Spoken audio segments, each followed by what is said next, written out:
Our study this morning, brothers and sisters, will center in chapters 3 and 4 of Daniel, both chapters of which are dealing with the kings of Babylon and certain problems concerning the way they ruled.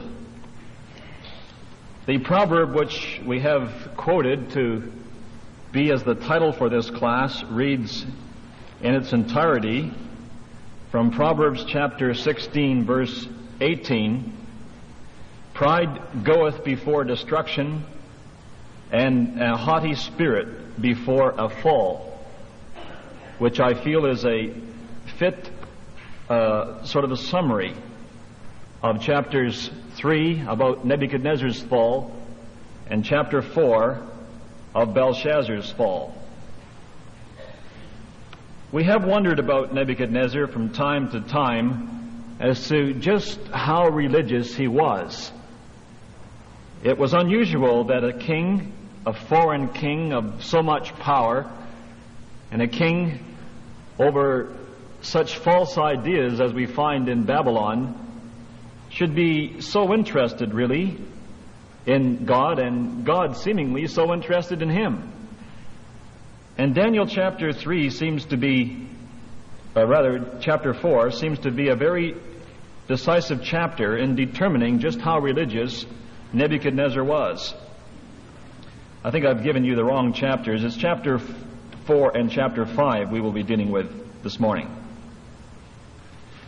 Now we know that we finished off chapter 3 after the witness of the three walking around in the furnace that had been put there, and then the one whom Nebuchadnezzar describes to be like the Son of God also in there. Just what he meant by describing him as the Son of God, I'm not sure.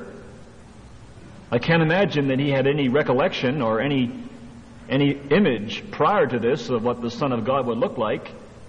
Maybe it was just an expression to sort of match the grandeur of this person, and this was the resulting word that he could think of at the time. However, it seems much like Nebuchadnezzar. When he finishes that chapter, he makes a decree that every people, nation, and language which speak anything amiss against the God of Shadrach, Meshach, and Abednego shall be cut in pieces. Nebuchadnezzar, greatly impressed by this spectacle he has witnessed in the fire, but yet not drawing proper conclusions. And we know how that in Daniel chapter 2, at the end of that chapter, he had mentioned similar things when he recognized that none of his men, all those people who were supposedly so wise, the Chaldeans who were so famous, all the magicians, the astrologers, couldn't interpret the dream, and yet Daniel did.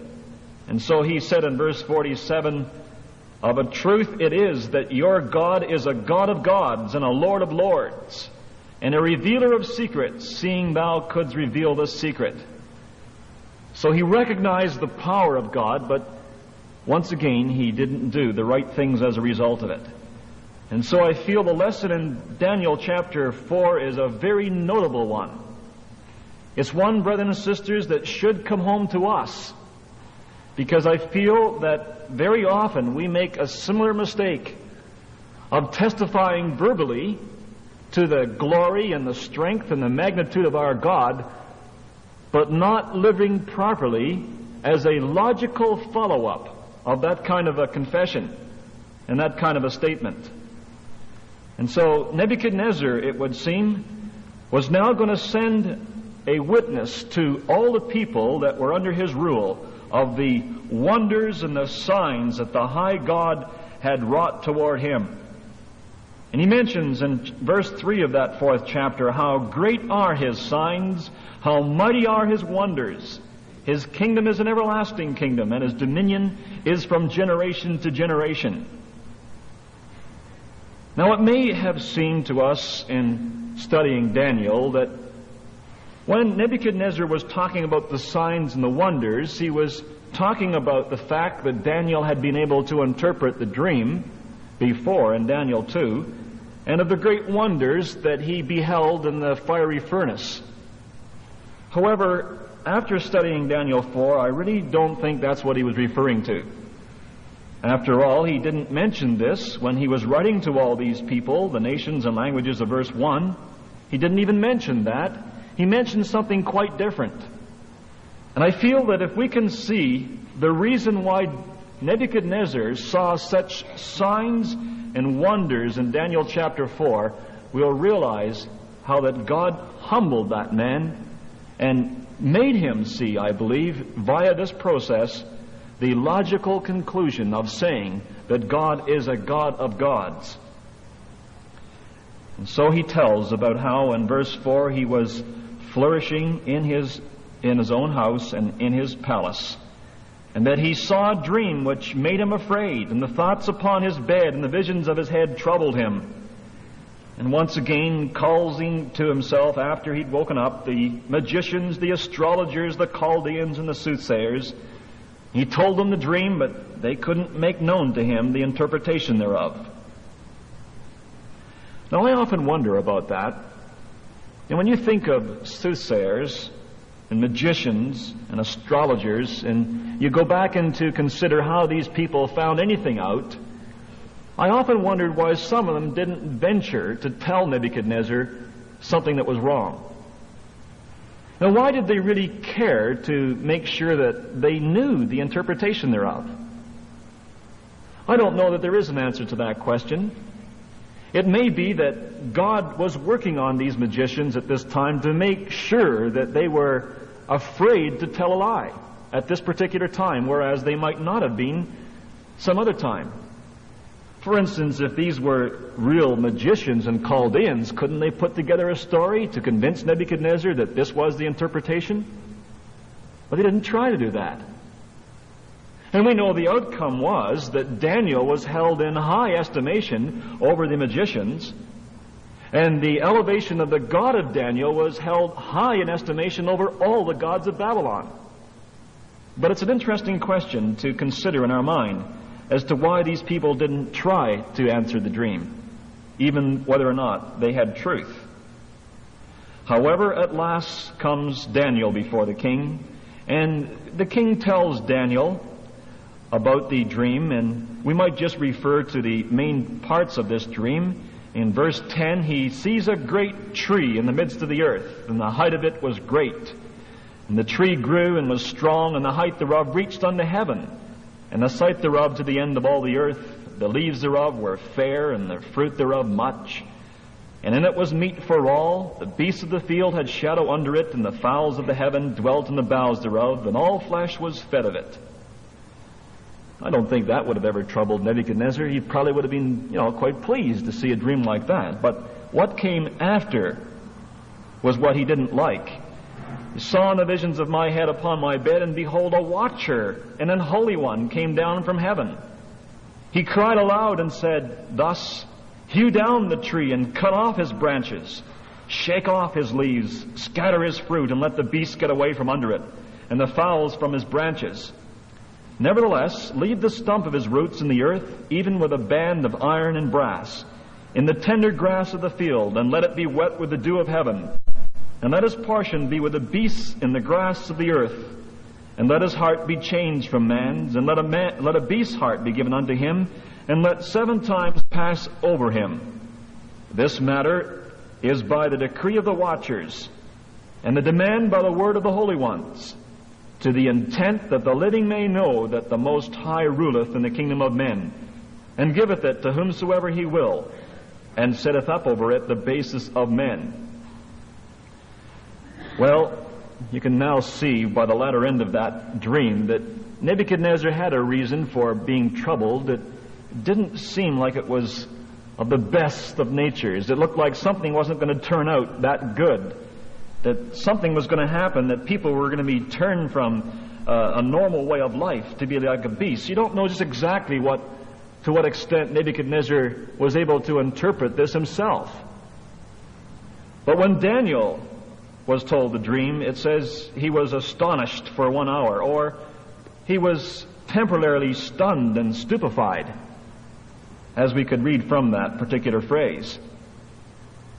And Daniel was so because he knew that the dream's interpretation was not to the benefit of the king, but to those who hated him, to his enemies. And he interprets the dream, and he tells that this great tree was Nebuchadnezzar. And he goes over in the latter parts of this chapter to describe the various details of what would happen.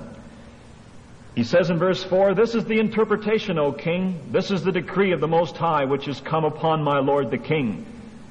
They shall drive thee from men, and thy dwelling shall be with the beasts of the field. And they shall make thee to eat grass as oxen, and shall wet thee with the dew of heaven, and 7 times shall pass over thee, till thou know that the Most High ruleth in the kingdom of men, and giveth it to whomsoever he will. And whereas they commanded to leave the stump of the tree roots, thy kingdom shall be sure unto thee, after thou shalt have known that the heavens do rule." Now, I think it's very important in the understanding of the interpretation that the tree roots are of very great importance in the whole of the book of Daniel. It's something we will, God willing, deal with in later classes. That this particular tree of Babylon was not to be entirely destroyed. It was to be cut down, but the roots were to be left in the ground. And as we have in the actual dream itself, it was to be banded with a band of iron and brass.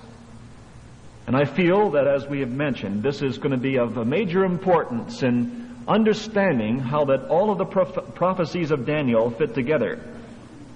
However, the immediate interpretation of this was that his kingdom, although it would be taken away from him, would be sure to him after a certain time. It says, "After that thou shalt have known that the heavens do rule." And so Daniel, after seeing this, makes a recommendation to the king. "Wherefore, O king," verse 27, "let my counsel be acceptable unto thee. Break off thy sins by righteousness, and thy iniquities by showing mercy to the poor, if it may be a lengthening of thy tranquility." No doubt, as we have testified in Daniel chapter 5, Daniel knew that the king was impressed by what happened in the fiery furnace. He knew how that the king had been impressed by the power of God. But he also knew that the king had never done anything about it other than be impressed. He had never changed his life. He still was not breaking off his sins and was not acting correctly as a response to saying that God is a God of gods. He wasn't showing mercy to the poor. And Daniel reckoned that if he could understand that this God, who is a God of gods, is a God of mercy, but a God of judgment, if Nebuchadnezzar could recognize that, it may be a lengthening of his tranquility, or as the margin renders it, a healing of thine air. So Daniel advises the king now to do something about what he has confessed. That if this is a decree by the holy ones, and there was no God in Babylon or in Babylonia together that was holy, there was only one God, the God of the Hebrews, that claimed to be holy and pure. But if Nebuchadnezzar could only see that this decree was by the holy ones and do something as a result of that, in other words, be holy, not just impressed of power, then maybe there would be a lengthening of his tranquility. Surely Daniel felt there would be, or he would never express this, because he knew of the mercies and the favor of God. Well, we don't know whether or not Nebuchadnezzar did do something about this. He may have for a while, but it wasn't very long until the pride was boiling up within him again. And we know that as a result of this, the decree came that Nebuchadnezzar was to become like a beast. Now, the idea of a period of 7 times would seem, from the evidence, to be a period of 7 years. That for a period of 7 long years, Nebuchadnezzar was insane. He thought of himself as a beast. And he thought of himself such as a beast so that he acted in accordance with that. So I feel that this is why we can look to the verse 33 where it says he was driven from among men. he wasn't just thinking in his mind he was a beast, he was acting it out. He was down on the floor, crawling around. And so they drove him out, and they made him eat grass as the oxen did. And his body was wet with the dew of heaven, till his hairs were grown like eagle's hairs, it would suggest, rather than feathers. It just ends there, were grown like eagles. And his nails like birds, or birds' claws. Now this must have been a fantastic thing, and I hope that we can put this together to see how that Nebuchadnezzar could reason after this the way he says he reasoned at the first of the chapter. It says in verse 26 that whereas they commanded to leave the stump of the tree roots, thy kingdom shall be sure unto thee after that thou shalt have known that the heavens do rule. Well, I don't think that Nebuchadnezzar would be trying to learn this for 7 years, especially trying to learn it as a person that's insane. But rather, God determined that he was to be insane for 7 years, and then, as he says himself, my understanding returned to me. Verse 36, at the same time my reason returned unto me. At verse 34, I, Nebuchadnezzar, lifted up mine eyes unto heaven, and mine understanding returned unto me. And I blessed the Most High, and I praised and honored him that liveth forever, whose dominion is an everlasting dominion, and his kingdom is from generation to generation. So, rather than taking 7 years for Nebuchadnezzar to learn the lesson, I feel that he was insane for 7 years, and at the end of that time, he suddenly had his understanding returned to him. And it was at that time that then he praised and honored and glorified the God of heaven, and was able to say in sincerity that the Most High ruleth in the kingdom of men, and giveth it to whomsoever he will. And after that confession, then his kingdom was restored unto him. However, to get the full impact of it, I feel we must try to imagine this whole scene. We must try to imagine Nebuchadnezzar coming after 7 years suddenly to that recognition. You can see the picture we're given in verse 29. You know, Nebuchadnezzar may have did a bit of what Daniel said for a while, but at the end of the year, it says, he has walked on the palace of the kingdom of Babylon. The king spake and said, is not this great Babylon that I have built for the house of the kingdom of my might and my power and for the honor of my majesty? And there are inscriptions on the rocks to indicate that this was inscribed. This was the real true feeling of King Nebuchadnezzar. You can imagine him walking out in the palace, and he looked out over all the things, and a fantastic city to behold. I mean, it was really impressive. When you think of the walls that Nebuchadnezzar had made up to 200 feet high, and all of 40, 50 feet thick. You can imagine, this is great Babylon that I have made, and you can see him, adjusting the crown on his head and pulling his garments up and his chest walking out as he walked around the rooftop of the palace, and he beheld the hanging gardens and the great ziggurat, and he looked over the whole big city, and he couldn't imagine how any man could ever pull that city down. He's really boasting in his pride. Look what I've done. And then suddenly, real suddenly, there's no one around, and a voice comes from heaven. And we find those words in verse 31. O King Nebuchadnezzar, to thee it is spoken, the kingdom is departed from thee. And they shall drive thee from men, and thy dwelling shall be with the beasts of the field. And they shall make thee to eat grass as oxen, and 7 times shall pass over thee, until thou know that the Most High ruleth in the kingdom of men, and giveth it to whomsoever he will. At the same hour it happened. Now, I don't think that Nebuchadnezzar had a sane thought after that until 7 years later. His last sane thought was Nebuchadnezzar walking on the palace roof with his chest out and his garments on and his crown on his head, and looking at Babylon and saying, is not this great Babylon that I have built? The next time he saw himself, here he was crawling in the grass. He looked at himself, and there wasn't any crown on his head, there wasn't any robes, there was long hair all over his body. And he looked at his fingers, and there was long nails like birds' claws. And he saw grass in his mouth and felt it. Now what would have humbled a man more than that? After imagining himself on the palace roof, the great Nebuchadnezzar building the whole of Babylon, and then looking at his hands, and these big long nails, and the hair that had gone long and shaggy, and eating grass. Was this me, Nebuchadnezzar? Then he would have thought, because his understanding and his reason returned to him then he would have thought that God had said this was going to happen. And you can imagine how that man's pride was crushed right into the earth. Surely if he'd been like that for 7 years, everybody knew about it.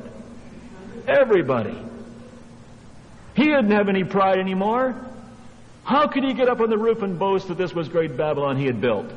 Well, they take one look at him and they just laugh. Look at the claws he had and the long hair. And imagine eating grass like an ox. So he only had one thing to do.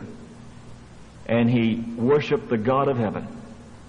And you can imagine that this must have really brought the God of heaven to the heart of Nebuchadnezzar. It must have really made an impression upon him that now here was a God really to be reckoned with. And so he praised the God of heaven and recognized that the Most High ruleth in the kingdom of men and giveth it to whomsoever he will. But, I think that that's just part of the story. There's a fantastic exhortation in this for us. Here's a man whom you can imagine like almost no other man, who could boast of things he had done and, in a sense, could boast that he was involved in it, although he didn't recognize God's power behind it. And yet the wisdom of Solomon in Ecclesiastes 3, chapter 3, verse 8 was that God might manifest to men that they themselves are beasts. And here was Nebuchadnezzar beholding those big fingernails and that shaggy hair. He was a beast. God was manifesting to Nebuchadnezzar that he was just a beast. That's all he was to God. And if we, brothers and sisters, could only take this lesson to heart, and this is why the Word of God's here. As we find constantly we are referred to in God's Word that we would judge ourselves, that we should not be judged. We've got to imagine ourselves as Nebuchadnezzar, as ourselves boasting in pride and recognizing at the end of it that we are beasts. That's all we are. Everything we've gotten has come from God. If we can be humbled, brothers and sisters, by reading Daniel chapter 4, then obviously God does not have to chasten us like he has to chasten others who will not judge themselves. And so there's a tremendous value into looking at Daniel 4 and seeing that in God's sight we are beasts, and we best acknowledge that, lest our pride has to fall like Nebuchadnezzar's has to. I think that's only part of the story. Only part of it. I don't think that's what Nebuchadnezzar is referring to when he refers to the great signs and wonders that God did for him. Because you try to think now of what Nebuchadnezzar had been before and what he was going to become. He had been the sole ruler in Babylon. He was number one man. There wasn't a democracy. It was Nebuchadnezzar. That's all it was. Now what had happened in 7 years? Well, is there not going to be any man ruling in 7 years? Obviously, they're not going to let him rule. That fellow over there with the oxen. Who's going to be ruling in 7 years? And there's no mention of anyone ruling in 7 years. Obviously, something must have happened. And this would have brought the lesson, I think, really home to Nebuchadnezzar. He had to see that God was ruling in the kingdoms of men. And he gives it to whomsoever he will. And God said that he was going to give it back to Nebuchadnezzar. He said, after you acknowledge this, Nebuchadnezzar, your kingdom's going to be sure to you. And you can imagine the lords of Babylon. While Nebuchadnezzar was out in the pasture, looking at Nebuchadnezzar and looking at the long hair and the claws and a man eating grass, are they going to let that man come back and be king? Can you imagine what the American people would do if President Nixon suddenly thought he was a beast and he walked out in the pasture and started to eat the grass and his hair grew long and his nails grew like claws? How many American citizens would want a president like that? Isn't it just as much or even a greater miracle that after the man had been mad and everyone knew about it, that he came back on the throne? Surely I think this is what really impressed Nebuchadnezzar. That there wasn't probably a man in all of Babylon who wanted an insane man who thought he was a beast over that kingdom. And knowing the kind of men that were in control of Babylon and what happened after Nebuchadnezzar's death, boy, they were bloodthirsty. Why didn't somebody take the kingdom when he was out to pasture? Because God rules in the kingdoms of men, and he sets up over it whomsoever he will. And God had been preserving that kingdom for the time when Nebuchadnezzar would recognize he was God and he'd give it back to him. And I think that must have been fantastic to Nebuchadnezzar. Because no way, there was just no other way that that kingdom could have been secure outside of the fact that God has been ruling in the kingdoms of men when men couldn't do it themselves. That would have really brought it home to Nebuchadnezzar. And I think we have a fantastic lesson here of Daniel chapter 4, of God demonstrating to a man how that pride goes before a fall, of how that when God rules in the kingdoms of men, he does. And he does it in a miraculous way, not needing the help of man. And so I think we have a fantastic lesson for ourselves in Daniel chapter 4 and an equal one in Daniel chapter 5.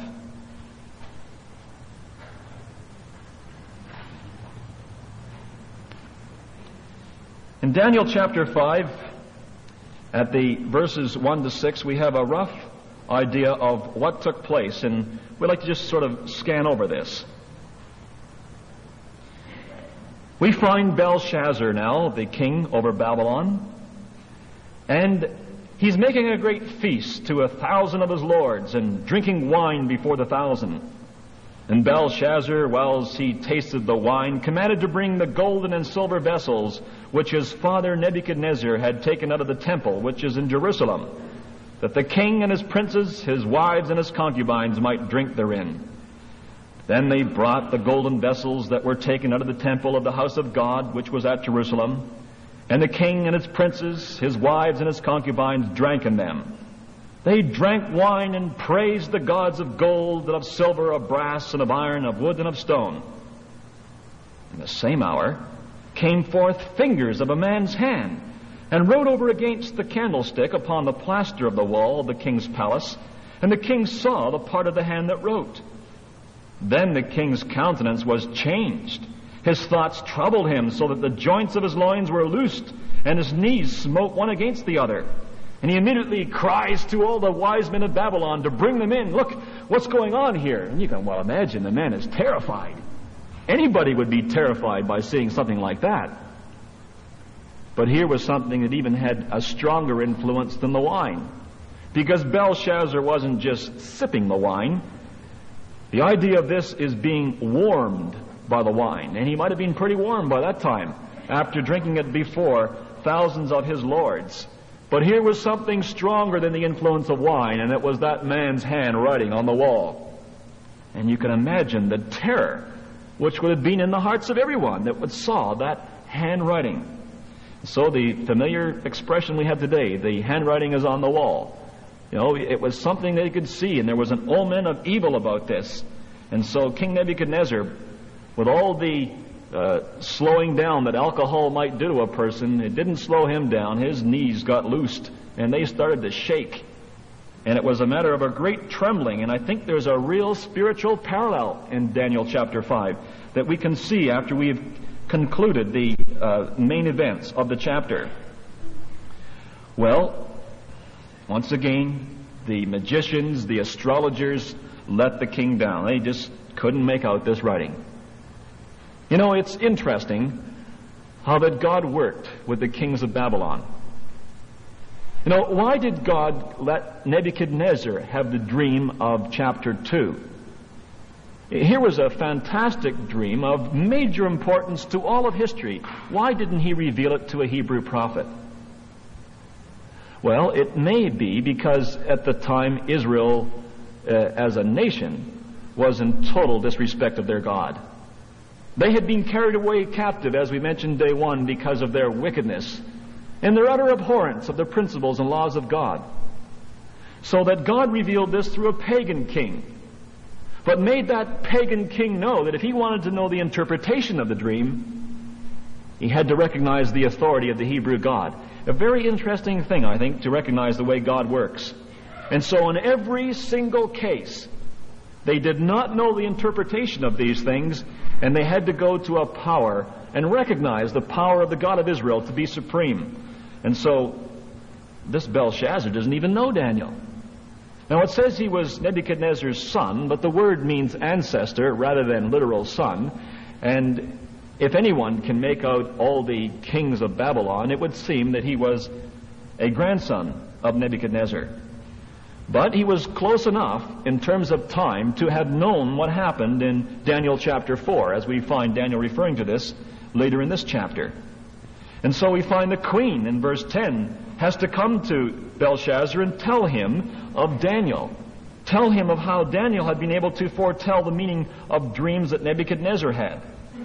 And so I get a rather humorous picture of verse 12 here, because it seems, I don't know, it's just the way the King James expresses it, but it is interesting language when it says, "For as much as an excellent spirit and knowledge and understanding and interpreting of dreams and showing of hard sentences and dissolving of doubts were found in the same Daniel." And this expression of dissolving of doubts, I think, is a very peculiar one to describe the things that Daniel had done, how he had, just the doubts were vanished as to whether that was the interpretation of the dream. Daniel had, an answer for every part of it. So completely had God revealed it to him that they described it as a picture of a dissolver of doubts. Well, Daniel wasn't very happy. In fact, there's no doubt about that. The verses show that he gave Belshazzar a very great dressing down. We find in verse 17, "Then Daniel answered and said before the king, Let thy gifts to be to thyself, and give thy rewards to another. Yet I will read the writing unto the king, and make known to him the interpretation." But he doesn't start to make the interpretation until quite a long time after. What he's going to do is he's going to tell this king exactly what God thinks of him. "O thou king, the most high God gave Nebuchadnezzar thy father a kingdom, majesty and glory and honor. And for the majesty that he gave him, all people, nations, and languages trembled and feared before him. Whom he would he slew, and whom he would he kept alive. And whom he would he set up, and whom he would he put down. But when his heart was lifted up, and his pride hardened, his mind hardened in pride, he was disposed from his kingly throne, and they took his glory from him. And he was driven from the sons of men, and his heart was made like the beasts, and his dwelling was with the wild asses. And they fed him with grass like oxen, and his body was wet with the dew of heaven, till he knew that the Most High God ruled in the kingdom of men, and that he appointeth over it whomsoever he will. And thou, his son, O Belteshazzar, hast not humbled thine heart, though thou knewest all this, but hast lifted up thyself against the Lord of heaven. And they have brought the vessels of his house before thee, and thou and thy lords and thy wives and thy concubines have drunk wine in them. And thou hast praised the gods of silver and gold and brass and iron and wood and stone, which see not, nor hear, nor know. And the God in whose hand thy breath is, and whose are all thy ways, hast thou not glorified. Then was the part of the hand sent from him, and this was the writing therein." And we know that led to the end of Belshazzar's rule. Verse 30, "And that night was Belshazzar the king of the Chaldeans slain." Well, it's interesting to see how that Daniel's dressing down to him was based on this, that he knew of God's supremacy. He knew of what happened to Nebuchadnezzar. Why didn't he see the result, the logical result, of the great humbling of Nebuchadnezzar, as Nebuchadnezzar himself did? And Daniel tells him, "You haven't humbled yourself, but you've lifted up yourself in pride against the Lord of heaven. What have you done? You've done this. You've brought the vessels of the house of Yahweh of Israel." and you've desecrated them. You've brought them in to your banquet. You've drank wine out of the vessels of the God of heaven, out of this great God that Nebuchadnezzar said was the God of gods. You haven't humbled yourself, Belshazzar. You're haughty in your spirit. He says further, that you have worshipped gods of wood and of stone and of iron. He says you haven't even used your senses, Belshazzar. You ought to know that there is no life in gods of wood. Hasn't it been visibly demonstrated before you in the mighty things that have been done by the God of Israel in Babylon? And yet you have disregarded all this. You've disregarded the fact that the very breath that's in your body has come from the God of heaven, but you never glorified him. And so we find that Belshazzar is thoroughly condemned. And that night he dies. I think there's a fantastic exhortation there, brothers and sisters. He should have known. And how much is there before us that we should know? Hasn't God set before us in Romans chapter 1, verse 18 to 20, sufficient evidence that even apart from the Bible, God says that his power, his invisible power, is visible in what he has made? As we mentioned earlier, if you reason and just think about your own finger, you must reason about the power of the one who created it. And how could one then bow down to worship gods of wood and stone? How could one's life be absorbed in things which are of no value or consequence, when at the same time God says you're without excuse before me because you see the evidence of my power in everything that you behold? He says further to us, brethren and sisters, he says that God has appointed a day in which he's going to judge the world in righteousness by that man whom he hath ordained, even Christ Jesus. And he says the assurance of this is that he's raised him from the dead. God takes that for fact. We must as well. We must live differently because Jesus Christ rose from the dead, so that no one could come to us at the judgment seat and say, didn't you know that Jesus Christ rose from the dead? Why didn't you live differently because of it? That's what God's telling us when he mentions that in Acts 17, verse 31. Not that he's just given us some assurance that is sort of outside of any meaning to us, but that when he gives you that kind of assurance, you must do something about it. And what Belshazzar should have done was he should have humbled himself. He should have broke off his sins by righteousness. He should have looked after the poor of the land. It may have been a lengthening of his tranquility, but he didn't see it that way. He forgot the mighty works of God. He considered them of no importance. And when we see this Word of God itself, the power of the Bible itself, brothers and sisters, you can't reason about that book in any other way than to think that that is a literary miracle right before your and my eyes. You want a miracle? There it is, right before our eyes. You can't just leave that book alone because of that. We stand responsible to God for the book itself, because if we think about it and we reason about it, it will lead us in a reasonable way of life, as Paul himself says in Romans chapter 12, that when you think of all the evidence God has given us, when you think of the things he's done for us, there is a reasonable service as a result of it. There is a logical outcome to this. It should result in people honoring this great God whom we worship in the way that they live. And I think there's another lesson, brothers and sisters, when we contemplate the Lord's coming, of how that it overtook Belshazzar at a time when he was drinking. His time was up. There he was enjoying himself. There he was feasting with his lords. There he was in a moment of intoxication, maybe, doing some things he would not have done if he had been more sober. But the intoxication, brothers and sisters, that we're interested in doesn't just come from wine. We know what the Lord tells us about in Luke chapter 21, of how that the cares of this life, the deceitfulness of riches, all have the same effect in our mind as the intoxication of liquor. We've got to make sure that we are thinking crystal clear at times as momentous in history as we are observing today. We know our Lord is at the door.